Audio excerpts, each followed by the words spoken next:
Hey guys, it's Numa, and welcome to the top 10 strongest Puzzles & Dragon leaders by November 2019.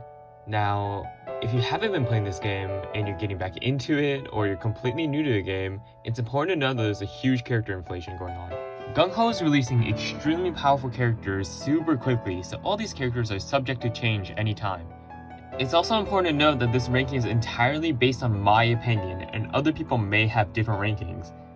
This ranking will be specific to the NA version, but if you want me to make a Japanese version, leave a comment below. Now without further ado, let's get into it.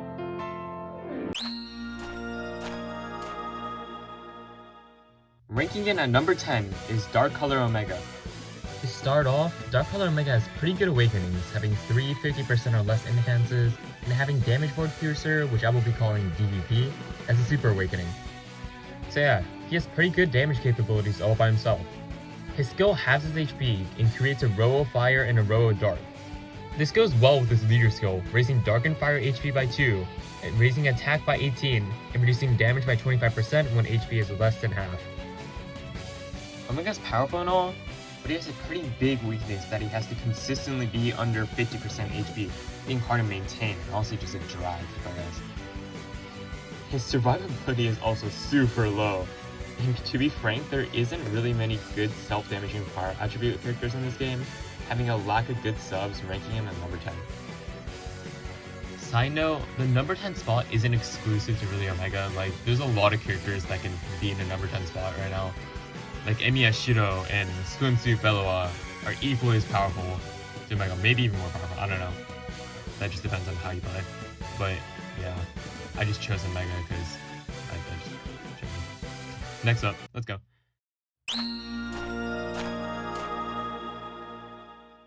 Ranking in the number 9 spot is Dark Color Shindo Kari. This character has pretty good awakenings, having 2 killers, 3 skill boosts, a 7C, and being able to put a 7C or DVP as a super awakening.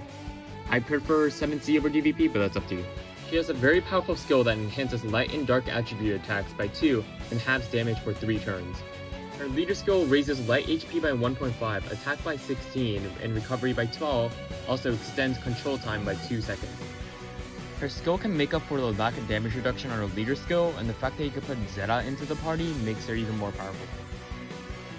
You can also put 3 more Dragon or Devil Killers as a latent awakening, doing 10.125 times more damage to the respective types. This character's weakness shines in its survivability, not being able to reduce damage in her leader skill and only being able to multiply her HP by 1.5 times, ranking her in number 9.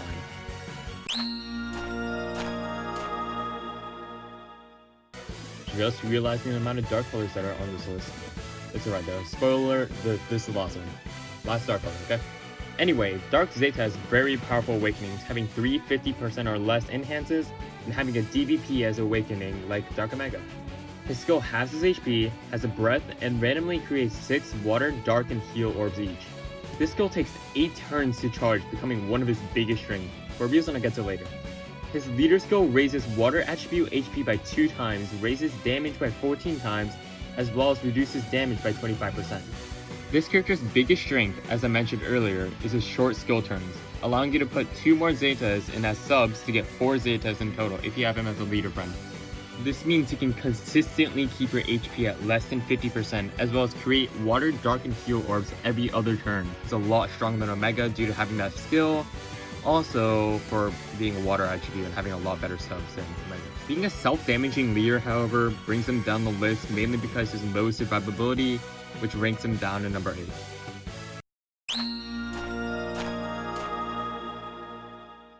Next up is Barbara and Julie, or what I'm gonna call BaJulie.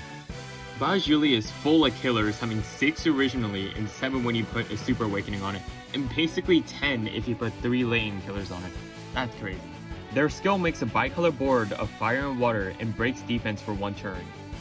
Their leader skill increases water and fire attribute HP by 2, attacks by 16, recovery by 2, and increases control time by 2 seconds. This character is good against a vast amount of characters due to its killers.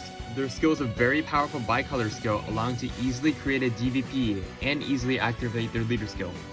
They would have amazing survivability if it wasn't for the fact that they don't have a damage reducing ability on their leader skill. You could argue that BaJulie is weaker than ZETA, but matching her up with a character higher up on this list makes her a lot more powerful. so she'll be on number 7 on my list. Before we get into number 6 though, I have to go over who ZETA is. ZETA is probably the best summon in this game as an attacking role.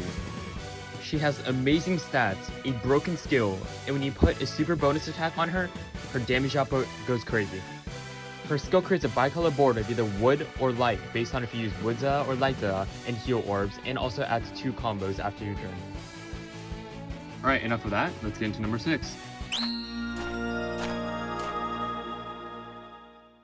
Ranking it at number 6 is ZETA Kitty. ZETA Kitty has 1 7C and 3 DVP if you include the Super Awakening. ZETA Kitty can bring ZETA to almost her highest potential.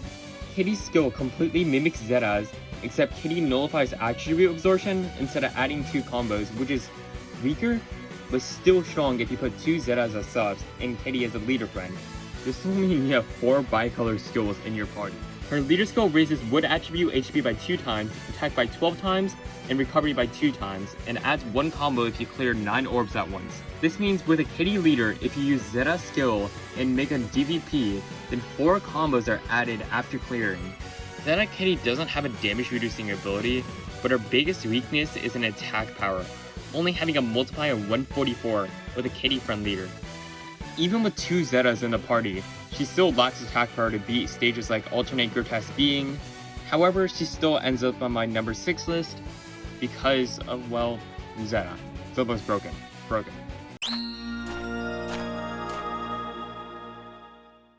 Coming in at number 5 is Dragonzord and Mighty Morphin Green Ranger. This is the newest character on this list from the NA exclusive Power Rangers collab. His skill creates a column of wood orbs as well as doubling control time, nullifying any control time reduction enemies. Dragonzord has 2 enhanced heal orbs, a DVP, and 2 7Cs as awakenings. You can also add either control time plus or another DVP as a super awakening. His leader skill increases wood and water attributes HP by 1.5, attack by 15, and reduces damage by 25% when you clear 5 orbs or more at once. His lack of recovery is made up by the recovery plus awakenings. Green Ranger utilizes ZETA to its highest point, not having Katie's weaknesses of low attack, as well as being able to save high heal orb boards when you use ZETA skills by using Green Ranger's skills to create 5 orbs or more at once. Green Ranger's only real weakness is his lack of control time, but you can solve that by putting control time plus as a super awakening, or just getting better at the game. Even being this powerful, Green Ranger ranks in at number 5, due to the rest being too strong.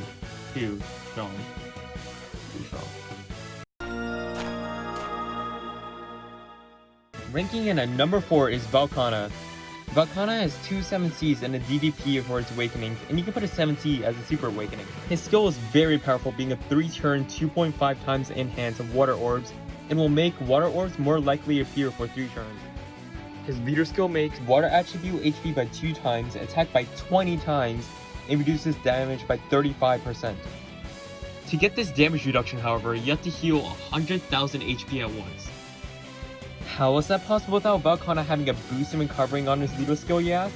Well, there's a character called Mel that you can put into the party that'll boost the recovery like crazy, because she holds 6 recovery plus awakenings. If this isn't enough, if we go back to the tier list, I mentioned a character named Barbara and Julie. This combo's insane. BaJulie's one main weakness was the lack of damage reduction, so VELKHANA makes up for it with a 35% damage reduction. VELKHANA has difficulty with recovery, so BaJulie makes up for it with his 2-time recovery boost. This combo is just a bug. Like, it's crazy, but 3 characters completely overshadow it. Ranking in at 3rd comes Ina. Ina has pretty good awakenings, having 4 row enhances, a DVP, and a machine killer. And you can put a DVP as a super awakening.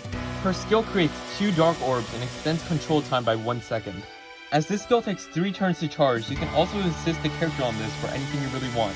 Like, you can assist a character that has damage absorption nullifier for her for the levels you need it, and then use Ina's skill to extend your control time to nullify control time reducing characters. Her leader skill raises dark attribute HP by 1.5, attack by 15, recovery by 1.5, and reduces damage by 25%. Her biggest strength, however, is this. She does 50,000 true damage when you clear 6 orbs at once. This means you never have to make a bonus attack when using Ina if you have 6 dark orbs. This makes enemies such as Manticore and Alternate Grotesque Being substantially easier. When you match this character with Venom, or a character I'll mention later on this list, it brings her even higher. But for now, she'll be in number 3 on my list. Coming up in number 2 is Tifa.